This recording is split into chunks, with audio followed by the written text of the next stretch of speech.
दोस्तों नमस्कार। आप डीएनएम शो देखना शुरू कर चुके हैं और डीएनएम शो में हम अपराध की सच्ची कहानियां आपके सामने लेकर के हाजिर होते हैं। और आज की जो कहानी है वो दिल्ली की है।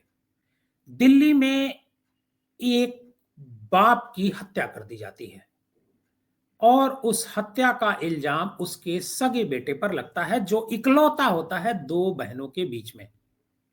सवाल ये उठता है कि आखिर बेटे ने बाप की हत्या क्यों कराई। बेटा क्यों चाहता था कि बाप उसके रास्ते से हट जाए।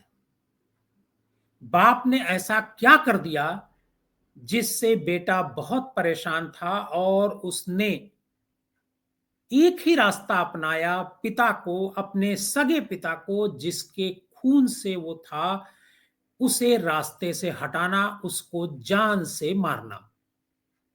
और बेटे ने ये कारनामा कर दिया। कुछ लोग इसे कलयुगी बेटा कह रहे हैं। वैसे तो इस तरह की घटनाएं बहुत सारी होती हैं कि बाप की हत्या बेटा करवा देता है, लेकिन सवाल ये उठता है कि आखिर ये सब क्यों हो रहा है। क्या हमारे समाज में सिर्फ और सिर्फ सब कुछ पैसा ही हो गया है? रिश्तों का कोई मोल नहीं रह गया है? माँ बेटे का कोई मोल नहीं रह गया है रिश्ते का? बाप बेटे के रिश्ते का कोई मोल नहीं रह गया है? भाई बहन के रिश्ते का कोई मोल नहीं रह गया है? आज इस कहानी में हम आपको इसका पूरा खुलासा करेंगे और वजह जानकर के आप हैरान रह जाएंगे कि आखिर एक बेटा अपने बाप को मौत के घाट क्यों उतारता है। इसकी जब वजह आप सुनेंगे आप हैरान हो जाएंगे। दरअसल बात इसी महीने की जनवरी महीने की 29 तारीख की है।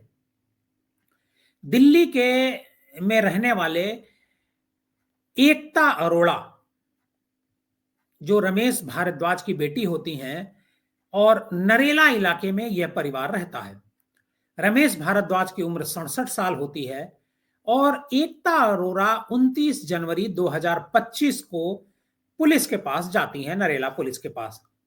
और वो पुलिस को बताती हैं कि उनके पिता रमेश भारद्वाज 28 जनवरी को स्कूटी से नरेला गए थे, जिसके बाद से उनका कोई सुराग नहीं लग रहा है।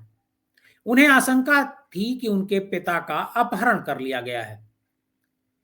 पुलिस रमेश भारद्वाज का मोबाइल नंबर लेती है और गुमशुदगी की रिपोर्ट दर्ज कर लेती है। पुलिस ने जब जांच शुरू की तो पुलिस को एक सुराग लगता है। पुलिस को मोबाइल सर्विलांस के जरिए पता चलता है कि जो रमेश भारद्वाज हैं, आखिरी बार अपने पुराने नौकर जितेंद्र के साथ देखे गए, क्योंकि जितेंद्र का मोबाइल और रमेश भारद्वाज का मोबाइल एक ही जगह पाया गया। पुलिस टीम सीधे जितेंद्र के घर जाती है और जितेंद्र के घर की जांच करती है। तो पता चलता है कि जितेंद्र भी घर से लापता है।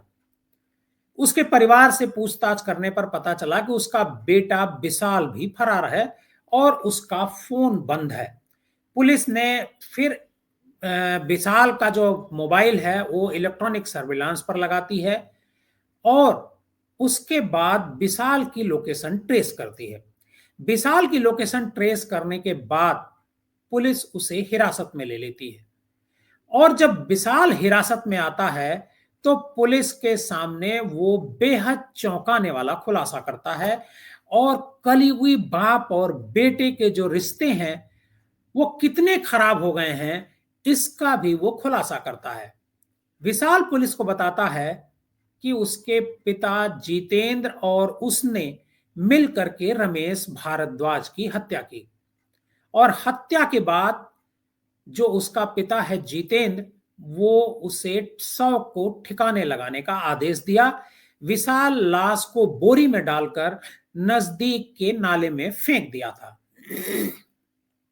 पुलिस ने विशाल की निशानदेही पर जो रमेश भारद्वाज की बॉडी है वो नाले से बरामद की, जो काफी हद तक सड़ चुकी है। पूछताछ में यह सामने आया कि इस हत्याकांड की साजिश खुद रमेश भारद्वाज, जिनकी हत्या हुई, उनके बेटे लव भारद्वाज ने रची थी। पुलिस ये जब सुनी वो चौंक जाती है और जो उनके रमेश भारद्वाज के जो परिवार में जो 2 बेटियां होती हैं, वो भी चौंक जाती हैं।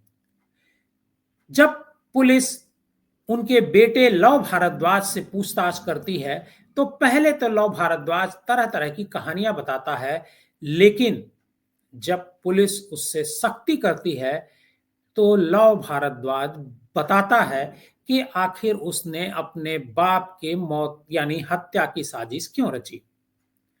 दरअसल लव भारद्वाज ने प्रेम विवाह किया था और इस विवाह से जो रमेश भारद्वाज थे उसके पिता, वो बहुत नाराज थे और दुखी चल रहे थे और इसी वजह से वो अपने बेटे लव भारद्वाज को परिवार से मतलब घर से निकालना चाहते थे।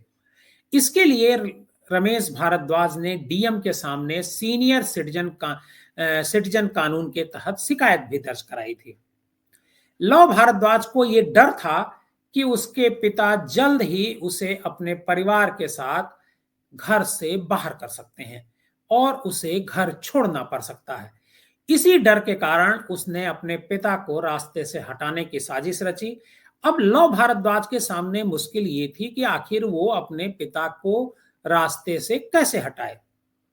इसके लिए उसने सबसे पहले अपने पुराने नौकर जितेंद्र से बात की। दरअसल जितेंद्र अब उसके पिता जो सौरभ भारद्वाज थे, उससे थोड़ा सा नाराज चल रहा था।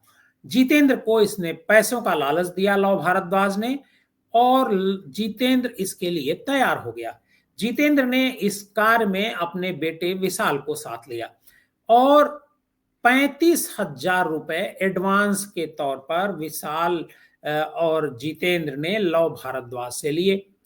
इसके बाद दोनों ने उनके हत्या की पूरी योजना बनाई और जो रमेश भारद्वाज हैं, उनकी गला दबा करके हत्या की गई।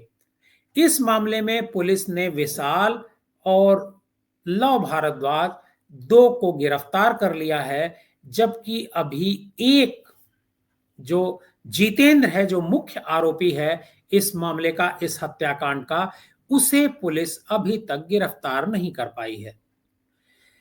लव भारद्वाज जो रमेश भारद्वाज का बेटा है, उसने पुलिस को बताया कि अगर वह अपने पिता को रास्ते से नहीं हटाता तो उसे जायदाद से उसके पिता पूरी तरीके से बेदखल कर देते और उसके पास कुछ नहीं बचता। मजबूरी में उसने ये कदम उठाया। तो सवाल ये उठता है कि क्या अगर पिता अपने बेटे को जायदाद से बेदखल कर देगा, इस बात के लिए कोई बेटा अपने बाप का मर्डर कर देगा या करवा देगा? क्या इतना घोर कलयुग आ गया है? बहरहाल हो तो यही रहा है। आज की कहानी में बस इतना ही। अगर आप हमारे इस चैनल पर नए हैं और पहली बार हमारा ये प्रोग्राम देख रहे हैं, तो हमारे इस चैनल को सब्सक्राइब कीजिए और इस कहानी को ज्यादा से ज्यादा लोगों को शेयर कीजिए।